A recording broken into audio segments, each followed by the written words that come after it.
ಮಹಾರಾಷ್ಟ್ರದ ಪಶ್ಚಿಮ ಘಟ್ಟ ಪ್ರದೇಶದಲ್ಲಿ ಭಾರೀ ಮಳೆ ಆಗ್ತಾ ಇದೆ. ಖಾಲಿಯಾಗಿದ್ದಂತಹ ಕೊಯ್ನಾ ಜಲಾಶಯ ಬಹುತೇಕ ಭರ್ತಿಯಾಗಿದೆ. 105 ಟಿಎಂಸಿ ಸಾಮರ್ಥ್ಯದ ಜಲಾಶಯ 86% ಭರ್ತಿಯಾಗಿದೆ. ಕೊಯ್ನಾ ಜಲಾಶಯದಿಂದ ಕೃಷ್ಣಾ ನದಿಗೆ ನೀರು ಬಿಡುಗಡೆಯಾಗುತ್ತೆ. 6000 ಕ್ಯೂಸೆಕ್ ನೀರು ಜಲಾಶಯದಿಂದ ಈಗಾಗಲೇ ಬಿಡುಗಡೆಯಾಗಿದೆ. ಕೃಷ್ಣಾ ನದಿ ಮೂಲಕ ಕರ್ನಾಟಕಕ್ಕೆ ನೀರು ಹರಿದು ಬರುತ್ತೆ. ನೋಡಿ, ಮಹಾರಾಷ್ಟ್ರದಲ್ಲಿ ಮಳೆ ಆದ್ರೆ ಇಲ್ಲಿ ಕೃಷ್ಣಾ ನದಿ ತುಂಬಿ ಹರಿಯುತ್ತೆ. ಯಾಕಂದ್ರೆ ಅಲ್ಲಿ ಭಾರಿ ಪ್ರಮಾಣದಲ್ಲಿ ಮಳೆ ಆದಂತಹ ಕಾರಣದಿಂದಾಗಿ ಕೊಯ್ನಾ ಜಲಾಶಯದಿಂದ ನೀರನ್ನ ಬಿಡುಗಡೆ ಮಾಡಲಾಗ್ತಾ ಇದೆ. ಹೀಗಾಗಿ ಕೃಷ್ಣಾ ನದಿ ತುಂಬಿ ಹರಿತಾ ಇದೆ. 6000 ಕ್ಯೂಸೆಕ್ ಅಷ್ಟು ನೀರನ್ನ ಜಲಾಶಯದಿಂದ ಬಿಡುಗಡೆ ಮಾಡಲಾಗಿರುವುದು. ಹೀಗಾಗಿ ಕರ್ನಾಟಕಕ್ಕೆ ನೀರು ಹರಿದು ಬರ್ತಾ ಇದೆ. ಮಹಾರಾಷ್ಟ್ರದ ಪಶ್ಚಿಮ ಭಾಗದಲ್ಲಿ ಭಾರಿ ಪ್ರಮಾಣದ ಮಳೆ, ಡ್ಯಾಂಗಳು ಭರ್ತಿ.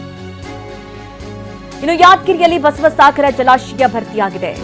ಜಲಾಶಯದಿಂದ ಕೃಷ್ಣಾ ನದಿಗೆ ನೀರು ಬಿಡುಗಡೆಯಾಗಿದೆ. ನದಿ ಪಾತ್ರದ ಗ್ರಾಮಗಳಿಗೆ ಪ್ರವಾಹದ ಭೀತಿ ಶುರುವಾಗಿದೆ. ನದಿ ತೀರಕ್ಕೆ ತೆರಳದಂತೆ ಪೊಲೀಸರು ಎಚ್ಚರಿಕೆಯನ್ನು ಕೊಟ್ಟಿದ್ದಾರೆ. ಹಿಂತಣಿ ಗ್ರಾಮದಲ್ಲಿ ಪೊಲೀಸರಿಂದ ಅನೌನ್ಸ್ ಆಗ್ತಾ ಇದೆ. ನದಿಗೆ ಮೀನು ಹಿಡಿಯೋಕೆ ತೆರಳದಂತೆ ಸೂಚನೆಯನ್ನ ಕೂಡ ಕೊಟ್ಟಿದ್ದಾರೆ. ನದಿ ತೀರಕ್ಕೆ ಮಹಿಳೆಯರು ಬಟ್ಟೆ ಒಗೆಯುವುದಕ್ಕೆ ಬರಬೇಡಿ, ನದಿ ತೀರಕ್ಕೆ ತೆರಳಬೇಡಿ ಅಂತ ಹೇಳಿ ಡಂಗೂರ ಸಾರಿ ಜಾಗೃತಿಯನ್ನ ಕೂಡ ಮೂಡಿಸ್ತಾ ಇದ್ದಾರೆ. ನೋಡಿ, ಯಾದಗಿರಿಯ ಬಸವಸಾಗರ ಜಲಾಶಯ ಭರ್ತಿಯಾಗಿರುವಂತಹ ಪರಿಣಾಮದಿಂದಾಗಿ ಅಲ್ಲಿಂದಲೂ ಕೂಡ ಕೃಷ್ಣಾ ನದಿಗೆ ನೀರು ಹರಿದು ಬರ್ತಾ ಇದೆ. ಹೀಗಾಗಿ ಇದು ನದಿ ಪಾತ್ರದ ಗ್ರಾಮಗಳೇನಿದೆ, ಅಲ್ಲಿ ಜನ ವಾಸ ಮಾಡ್ತಿರ್ತಾರೆ ಅಥವಾ ಬೆಳೀತಾ ಇರ್ತಾರೆ, ಅಥವಾ ಕೆಲವರು ಮೀನುಗಾರರು ಬರ್ತಿರ್ತಾರೆ, ಬಟ್ಟೆ ಒಗೆಯೋಕೆ ಮಹಿಳೆಯರು ಆಗಮಿಸ್ತಾ ಇರ್ತಾರೆ. ಹೀಗಾಗಿ ಯಾವುದೇ ರೀತಿ ಹೆಚ್ಚು ಕಡಿಮೆ ಆಗಬಾರ್ದು ಅನ್ನುವಂಥ ನಿಟ್ಟಿನಲ್ಲಿ ಎಲ್ಲ ರೀತಿಯ ಮುಂಜಾಗ್ರತಾ ಕ್ರಮವನ್ನು ಅಧಿಕಾರಿಗಳು ಕೈಗೊಳ್ತಾ ಇದ್ದಾರೆ. ನೀವು ಒಂದ್ ಕಡೆ ನೋಡ್ತಾ ಇರಬಹುದು, ರಾಧಾನಗರಿ ಜಲಾಶಯ ಮಹಾರಾಷ್ಟ್ರದಲ್ಲಿ ಭಾರಿ ಪ್ರಮಾಣದ ಮಳೆ ಆಗ್ತಾ ಇರುವಂತಹ ಪರಿಣಾಮದಿಂದಾಗಿ ರಾಧಾನಗರಿ ಜಲಾಶಯ ಕೂಡ ತುಂಬಿ ಹರಿತಾ ಇರುವಂತದ್ದು, ಆಟೋಮೆಟಿಕ್ ಗೇಟ್ ಓಪನ್ ಆಗಿರುವಂತಹ ದೃಶ್ಯಗಳನ್ನು ಗಮನಿಸ್ತಾ ಇದ್ದೀರಿ. ಇನ್ನು ಯಾದಗಿರಿಯ ಕೊಯ್ನಾ ಜಲಾಶಯ ಕೂಡ ತುಂಬಿ ಹರಿತಾ ಇರುವಂತದ್ದು, ಗೇಟ್ ಓಪನ್ ಆಗಿರುವಂತಹ ದೃಶ್ಯಗಳನ್ನು ಗಮನಿಸ್ತಾ ಇದ್ದೀರಿ. ಇನ್ನು ಯಾದಗಿರಿಯ ಬಸವಸಾಗರ ಜಲಾಶಯ ಕೂಡ ಭರ್ತಿಯಾಗಿರುವಂತಹ ದೃಶ್ಯಗಳು. ಹೀಗಾಗಿ ಕೃಷ್ಣಾ ನದಿಗೆ ಭರಪೂರ ನೀರು ಹರಿದು ಬರ್ತಾ ಇದೆ.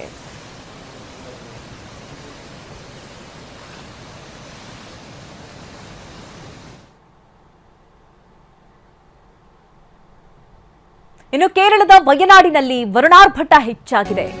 ಕಬಿನಿ ಜಲಾಶಯ ಭರ್ತಿಗೆ ಕೇವಲ 6 ಅಡಿ ಮಾತ್ರ ಬಾಕಿ. ಕಬಿನಿ ಜಲಾಶಯಕ್ಕೆ 9133 ಕ್ಯೂಸೆಕ್ ಒಳಹರಿವಿದೆ. ಜಲಾಶಯದಿಂದ 500 ಕ್ಯೂಸೆಕ್ ನೀರು ಹೊರಹರಿವು ಇದೆ.